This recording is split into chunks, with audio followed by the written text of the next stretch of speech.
Right, we are live right now. Awesome. Hi everyone. Hi. Awesome. How's everyone doing?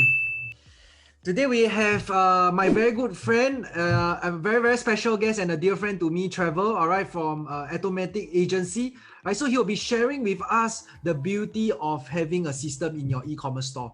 All right, so Trevor, maybe you can share with us a little bit more about yourself so that our audience get to know more about you. Right, thank you, Jonathan. Hey guys, hey everyone. Very happy to be here to share with you guys a little bit more about myself as well as like about systems. So just a quick introduction about myself. I'm Trevor. I basically run an agency called Atomatic that focuses on helping businesses to actually automate and to scale their business, more profitably, more consistently, and like in a quicker time manner as well. And how do I do that? Is mainly going through building operations and systems in a very structured manner to ensure that while they are very focused on marketing, the foundations of operations is always there to make sure that they're scalable. Awesome. Now, can you share with us what's the purpose of having a system, right? Everybody talks about having a system. Why is it important, and what's the purpose of having a system in our business? Right. So the purpose of having systems, right, is actually or in the business itself is to ensure that that the operations are actually consistent, predictable, as well as scalable. Why do I say that? Is purely because for the fact that as business owners, it's important to have clarity in our business. Yeah. It's very important to make sure that our business is scalable or replicable. So hence, right, a lot of business owners actually tend to focus on a lot of marketing, like I mentioned earlier on. But what they fail to actually realize earlier is that they don't have a systematic way to fulfill the sales they are swarming in after like doing crazy marketing, or like maybe they learn from someone and they start running marketing and like scale their business a lot faster. That is one part of scaling. But the truth is that like their current operations system or manpower alike, right, cannot cater to the growth that is coming in. So hence, right, it's kind of like imagine building it like a reverse pyramid, so like you're building a pyramid, but the operations is always the foundations. And if you're constantly marketing, which is the building blocks afterwards, right, you're kind of like building a reverse pyramid. So anytime there is issues with your business itself, naturally the pyramid falls and it falls back to wherever your foundations are. So it's important to know that like while marketing allows your business to scale, operations is the one that enables that to happen. Wow. Yeah. Love it. I love it. So what are some of the common misconceptions, bottlenecks, or even challenges when it comes to building system? Because I believe that you have worked with some of the big companies. You have seen so many different companies, their processes, their skills, right? Well, maybe you can share what are some of the common mistakes that people make. So in many of my clients who are doing like 7 figures months, especially in e-commerce, or even like up to 8 figures as well, the true fact is that like there is a few good misconception that constantly happens. One is that like as long, so it's just basically this quote, right? As long as the business is like making money, then my system still works. But the true fact is that like I have many clients that are like that. They're making 7 figures in revenue per month. But one of the problems that we found out as we dig deeper, right, when we started working together, is that the whole team started facing burnout because maybe they have a very lean team, but generating that amount of sales and they are working extremely hard, probably 10 to 12 hours a day. There's probably in the back end there's a lot of customer refunds or like feedback to the work quality is also very bad. So when this kind of situation happens, right, you start to realize that like these are things that is not commonly like told to you, and like the true fact is also because people are too focused onto the sales number, the sales, the revenue itself, rather than talking about anything in the back end, and because these are the things that gives them more hope, like more false hope, in fact, if I would say it that way. So I mean, if you talk about a few more other kind of misconceptions, is that one more thing is that like maybe a lot of people build systems with them being part of the picture. What I mean by that is that like it's important to know that when you building a business, make sure that you build a business that is scalable.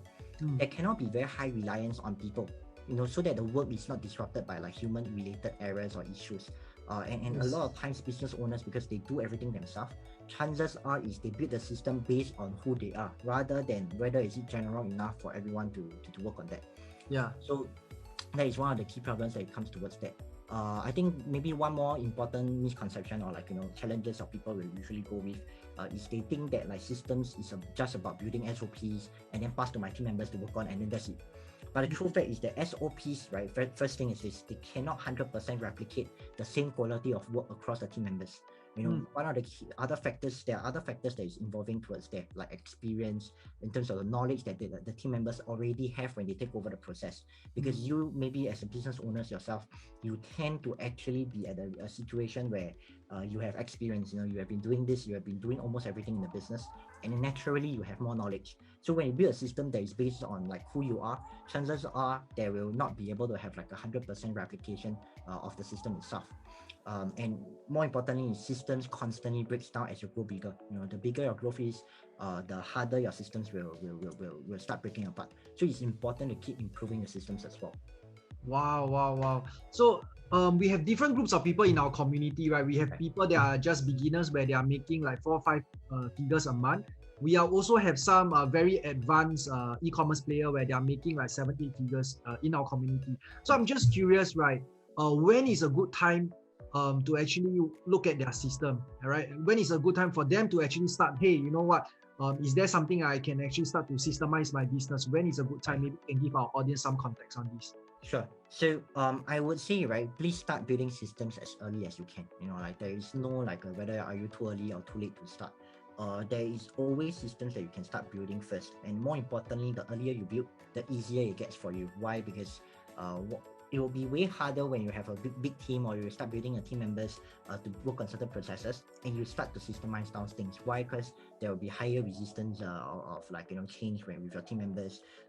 Whatever they are doing that you are no longer doing may also pose as a problem itself. So it's important that you build systems early because you understand the process well. At the same time, it's also because it is also considered the simplest form of work or process that is being done. Because us as business owners, we tend to complicate stuff as we scale bigger. Yeah. It's always good to start earlier first. So what about people that are resistant to change? So for example, there are some of our audience over here, they are already 7, 8 figures entrepreneurs. So they are looking into building system, right? But sometimes one of the very common problems that a lot of the business owners face is that when they introduce new system into the business and the employees, they actually have like certain form of resistance. So what kind of advice would you give to this group of people? Okay, so to be able to give advice to this group of people, 2 things. One is that you naturally want to don't implement so many systems at one time. You want to implement it a bit by bit itself, because like for us, especially as humans, if we want to build habits, it takes a long time for us to build some habits here. That and it takes very small steps to go towards there. So take it slow, take it one at a time. If necessary, but if you want to speed things up naturally, then you need to go to the other aspect of things, which is when you implement systems, it's important to share with your team members with very high transparency the objective of the systems. Important to let them see the clarity why this system is important, because if you're able to let them see the vision of you trying to push these systems out, how are they helping to contribute if let's say they follow through the systems, and how does it benefit them in the future, naturally the resistance level will be way lower. Especially maybe one common problem that you all may face is that you all may have some managers or some team members who may feel like, if I follow this system, it may jeopardize my job, it may jeopardize my work. Then it's important to let them feel safe that going through this system does not affect them much. In fact, it helped them even more than better than before. Yeah. Wow. A lot of golden nuggets over here. So another question, just a follow-up question on this, right? Let's say if our business owners over here, right, when they are running a business, which department or which business department they should look at when to systemize the business first? What advice would you give? Because there are so many different areas. There's a customer service, there's logistics, there are the marketing team. Which area would you recommend to be the number one department to really systemize the business? Right. So actually for that, in Atomatic, we do follow a set of roadmaps and like a set of roadmap and a set of frameworks that we follow accordingly. Yeah. But of course, what we usually do in that is to first identify what are some things that is very critical for a company to scale fastest. I wouldn't say there will be a very first system that you should build or which department to systemize down first. It really depends on like a different case-to-case basis. But at least on the common side of things, most common type of systems that people usually systemize now is customer service first. Why? Because they are the most time-consuming. They are also the ones that are also easiest to systemize if you look into it, because all you need to do is just create more templates, more SOP replies, or you want to create more FAQs or knowledge base that team members can easily follow along with. That's one. Secondly, it's also purely because for the fact that customer service really takes a lot of time, especially if you're doing high figures. Chances are is that you will get a lot of requests or questions coming in, refund requests and stuff that may lick out some money additionally from that. So the most common areas are actually in the customer service first. Afterwards, then actually, if I were to say like more common ones are probably going down into like the creative side of things, like marketing, direction side of things. Why? Because business owners needs to know that like there are some things that is more on the execution side which should be done by team members, and us as business owners who wants to do more marketing stuff, right, we strategize more rather than execution itself. So for us to strategize better, then letting go of marketing next naturally will make a better sense. But of course that itself will be another thing by itself, because you have to put more trust and like make sure that you build more trust by design to allow more transparency and trust with your team members to feel safe about letting go. Wow. Okay. So what about for people that already have some sort of system, how can they tell whether this system is working well or not? What are some of the telltale signs that the system is not working? Right. So three main signs, I would say. First sign is that you are constantly firefighting. If you are still constantly firefighting, right? Let's put it this way, like there at the start of business, it's normal to firefight, and when I mean firefight, it means that like it's common to always have like issues here and there that you need, small little issues that you need to fix always here and there. But as you scale your business up, right, and if you are still spending most of your time doing the same thing, despite like spending time on building systems, then something else is wrong, or like or despite the fact that you are able to strategize more, you are unable to strategize more, then something is wrong from there. Second thing is that like second telltale sign that you can say is when your systems are not tracking any metrics. So a lot of people are actually building systems, right, kind of like based on emotions kind of thing. Yeah. So what happens is that like oh, I feel that this is good for my client, or I feel that this is good for my team members, so that's why I have this system up. But the true fact is that they don't track the objectives, they don't track the info coming out from these systems. Then you won't exactly know whether it's effective or not.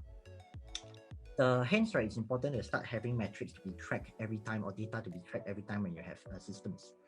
Third thing, right, the third telltale sign will be more of like if your output is always not consistent from your system. I have a system, but the output that is coming from there is always different, and then like there's always different factors here and there, then there is a chance that your systems is not working. You want to actually start looking deeper into like why is what are the factors that is causing that. For example, is your team members following them?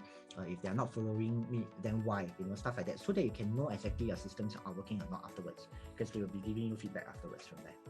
Awesome. Yes. So what about for people that want to build system to scale or automate their business? What are some of the things that they can do, right, to achieve that? Right. So for that, right, there are actually three main stages that I would like to share, which is related to the roadmap I mentioned earlier. So in Atomatic itself and my agency, we actually have a roadmap. We focuses on these three stages to helping our clients to automate or scale their business.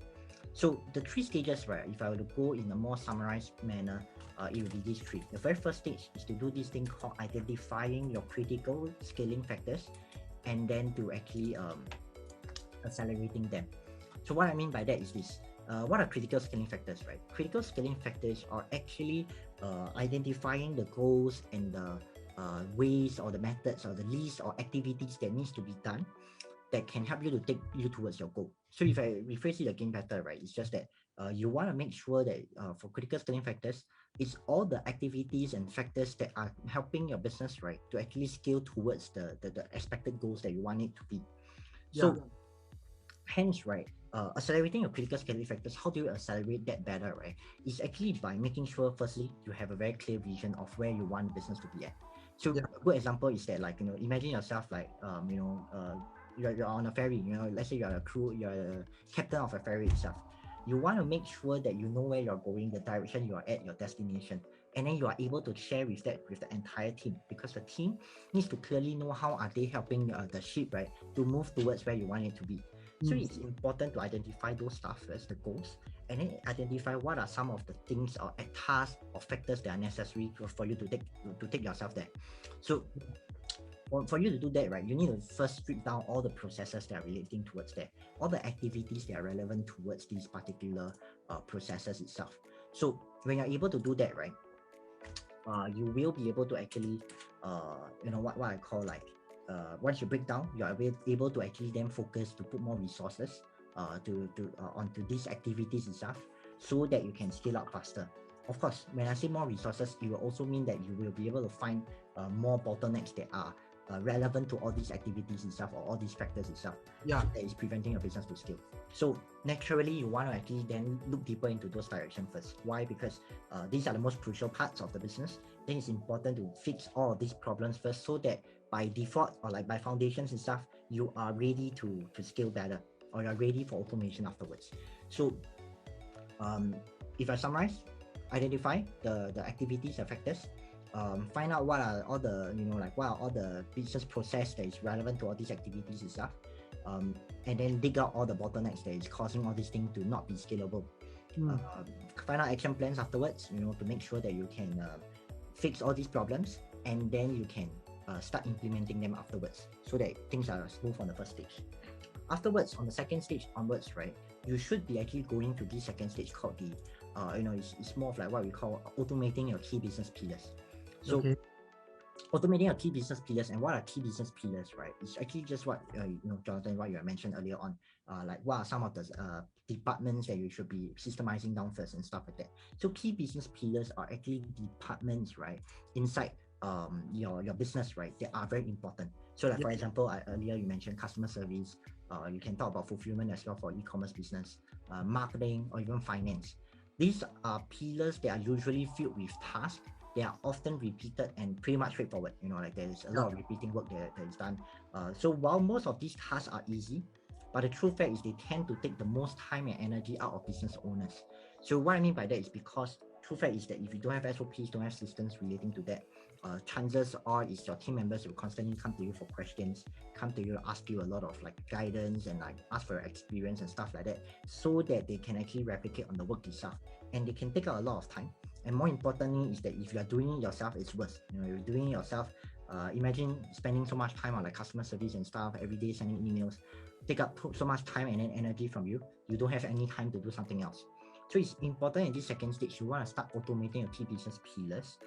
Which how you can do that is actually what I would say is to by creating 4 different types of systems, which these 4 different types of systems I'll share with you more about what this now, which is 4 types of systems. You need to see these 4 types of systems kind of like the operating systems in your business.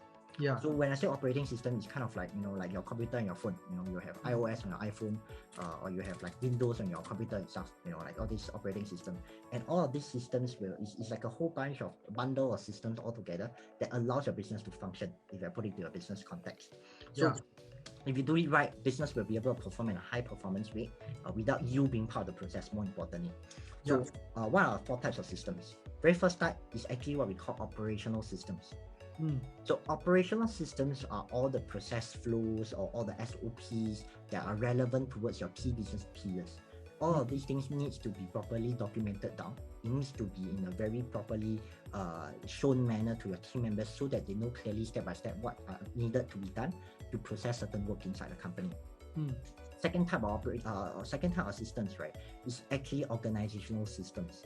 So organizational systems, right, are structures, systems that on like how your entire company can actually work very effectively. So what I mean by that is that we are talking about like project management tools.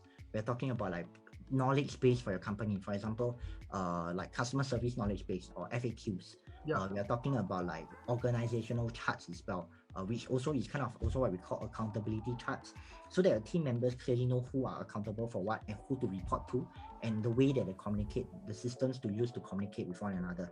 For some people use Slack, some people use WhatsApp, or even like Skype, and so far and so forth. So these are organizational systems to make sure that your team members don't get confused, to make sure that they're communicating smoothly. So if you have a sign of like team members are constantly like not sure what to do, or like they realize that some of the work they don't even communicate with one another, and then there's problems coming from there, it's a sign that your company is lacking organizational systems. Third type of system is observational systems. So observational systems, right, are actually systems that helps you to give you the bird's eye view of the company. So even when you're not around, when you have all these observational systems, you will be able to clearly know whether a business is functioning right or not. So that it is through automation. So examples of that is like reports. You have like tracking sheets. dashboards that is present inside the company that is tracking every single result that is expected from your systems, so that you know for a fact that there's certain KPI that is being met, right? But if they are not hitting the KPI, you know something is wrong. Then you can clearly go right away to fix that with your team members itself if need. So common mistakes that most people have, right, when it comes to observational systems is that when it comes to building up systems, is that they won't be able to observe or track the results that is produced by these systems that I mentioned earlier on. Yeah. So this causes a lot of blind spots. And more importantly, right, when you have blind spots as business owners, for you to really automate your business, you need to have trust. You need to be able to trust the process, trust the team members to be able to run the business for you. But the true fact is that the more blind spots you have, the more fear and more lack of trust that you will have whether the company is progressing well or not. Hence, right, you tend to actually go towards this thing what I like to call the superhero syndrome, where you think that you are the Superman of the company and you have no choice but to save everyone in the company. So the true fact is that you need to start letting go, and then it comes down. So it comes down to having proper systems that you can trust, rather than having blind spots inside a business. The last type of system, right, is actually optimization systems. So optimization systems, right, is actually systems that helps to optimize or to improve your team performance or your results or the operations in general. So that the true fact is that this is very important. This is the most important systems that I would say inside a company. Why? Because it helps to encourage exponential growth inside a company. So what I mean by that is for example, some examples would be feedback loop, built-in feedback loop inside your organizations, more review sessions with team members, or even evaluations on case studies and stuff like that. So these are very often neglected systems, honestly, because business owners tend to assume that it would be around by default. If I have a system, this by the default will be doing that. But the true fact is a lot of people tend not to be aware of the objective itself, and they are not consciously trying to improve those itself. So we need to acknowledge that change is always happening in business. If you are not constantly or consciously optimizing these systems, your business can slow down or even stop growing and ultimately be left out at the end of the day. So you want to have an exponential growth. So imagine that if you can improve your systems by 1% every day, your results will actually double every 72 days if you look into it. So if I were to put a good example, maybe a good example in terms of how do you have an optimization system, maybe for e-commerce business, we can talk about customer service itself. So for example, customer service, you can actually start tracking things like customer service response rate. That means how fast you get to actually respond to a customer. Then you want to the next step that you should be taking is to then come up with potential solutions that can help you further improve the results. That means how much, what can I do to make it faster? Maybe if I were to put a few examples to that, it could be, let me see, if you want to put some examples towards that, is that you can actually look into actually maybe solutions can be can we reply to every customer in a span of 30 minutes? How can we automate this by creating more? Can we use better software? Can we use better tools? Maybe you want to ask yourself, okay, what are some other things that can help you to achieve the goal that you want to optimally have? So when you ask yourself that, right, you will start collating more results. So by implementing some of these possible solutions, you will be able to gather results. And with these results collected, you can then analyze further what kind of adjustments need to be made inside this work itself. Why? Because you need to be able to know whether are there any steps inside the process that needs to be entirely X'd away. Is there any, or does it require a major revamp, or is it or is it just simply just a few minor bottlenecks that you just need to resolve or tweak away so that you can get better results? So only from there, one key tip from there is to make small adjustments rather than a huge load of stuff change at one time. Why? Because the true fact is you change too many things. If the results improve, we are not sure which are the parts that help to improve the results. So you want to make one adjustment at a time. And then from there, right, you set down the systems in place to consistently repeat that process, which is, test the process, collect the data, analyze the results again, make changes again, see whether the results help or not, and then continue to test again. So you do this over and over again to make sure until that the results are hitting optimal, to optimal state, and then from there you can then, work on that later again. Yeah, so these are the 4 types of systems that's relevant, which is in the second stage.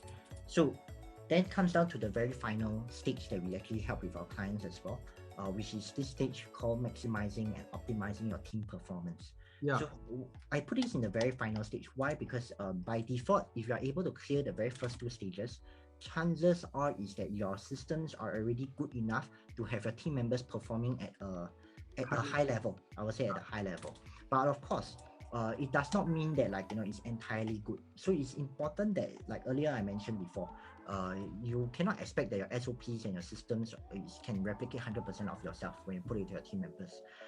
So the only key thing is that maybe you can replicate up to like 80% of it, and then the remaining 20% comes down to maximizing how your team performance can be higher. So naturally, right, in the third stage, you want to actually focus on in these three areas. Very first area is actually what we call workflow management. So workflow management is very similar to the 4 different types of systems that I mentioned earlier. You want to make sure that you build up proper systems, proper process that is improved in terms of their workflow.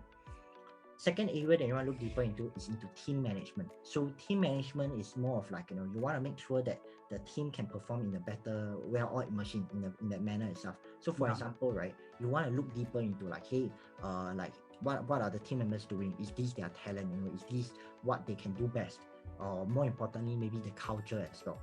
You want to make sure that in this period of time, you build a stronger culture so that your team members are at a peak state constantly. Make sure that your turnover rate is lowered over time as well. Because when you build a strong culture, team members don't tend to leave your company more often. In e-commerce businesses, that can happen very often because things move very fast, and there is very little emphasis put on team members, but more on making sure things are just moving and moving and moving. So important in team management, you want to make sure that you build a team to be a stronger team, build more better culture, make sure that you lead them well, make sure that the team members are doing what they love. So naturally, when I talk about that, it's also looking into whether your team members' talents could be put on something else, so that you can kind of rebalance or rearrange your team members' workload, as well as the type of work that they do, so that your performance can potentially be higher, or their experience can come into place to help your business to grow better. Third area that you kind of look into this part, right, is actually project management as well. You want to make sure that in terms of project management, you are able to manage them. You are able to actually have a good flow for your team members to run the projects well. So when I say in the e-commerce context, is that you definitely have a flow all the way from a customer coming to place, all the way till the customer gets the product itself. Naturally, you want to make sure that I see this as a project itself. Every customer that comes in is like a project that I'm doing. Then I want to make sure that every single part is well optimized and well oiled itself. That it does not require me as a business owner to be part of the picture, so that everything moves smoothly from there. So these are the 3 stages that we usually look into, especially people who want to build systems, right? These are the 3 stages that you should look into as well to make sure that you can achieve automation for your business, as well as to scale your business better. Wow! So much golden nuggets today. I love it. I love what you shared just now. But I'm just curious. You mentioned something about culture, which I also think that is very, very important. Do you have some tips for our audience on how to build a great company culture? Right, of course. So I would say at least for the clients that I work with, at least in Atomatic itself, we do focus a lot on culture. Of course, when it comes to culture, we have to acknowledge for a fact. Culture, it means it derives from the word cult. So you are kind of building a cult inside your company itself. And of course, a cult can be good or can be bad as well. So it depends on how you build a cult itself. But for a cult to successfully work, naturally you need to do more things such as rituals. So what I mean by that is that it also can be relevant to assistance once again. You want to be able to have a set of actions that is constantly being done inside the company that represents the company, for example. So for example, my team, we do a lot of cheers whenever we hop on meetings. We have a lot of, on a week-to-week basis, we gather together to do a certain review meeting together or reflection meeting. It can also potentially be maybe every month we can have a night or a lunch, company lunch all together. Make sure that everyone builds good relationship together. So and then of course, when it comes to culture, it comes down to a lot of other areas as well, such as values. You want to make sure that the values are clear inside the company. You want to make sure that you shape the right environment for the team, making sure there is no politics inside the company, nobody is late, open transparency inside the company, stuff like that. All of these things will eventually lead up to a better culture altogether. And of course, more importantly, make sure that like your team members communicate as much as possible, especially in this world where we are working remotely. Chances are you don't communicate as much as your team members if you are compared to a physical one. So the true fact is that you still need to make conscious effort altogether to make sure everybody communicates more. Wow. Thank you so much for all these valuable advice. All right, so for those of you that are interested to actually contact Trevor, right, I will actually put the link below. All right, so if you're interested to find out more about system or you'd like to connect with Trevor, I'll put the link below and please reach out to him. All right. All right, so once again, thank you so much, Trevor. All right, for those of you that love videos like this, all right, do consider to subscribe to my YouTube channel and click on the notification bell. Every day we'll be launching new videos like this to help you to grow and scale your e-commerce business. All right, so I hope you guys enjoy this video today. I'll see you guys in the next video. All right, thank you so much, Trevor. Thank you, everyone. Have a good night. Thank you. Bye-bye. Bye-bye.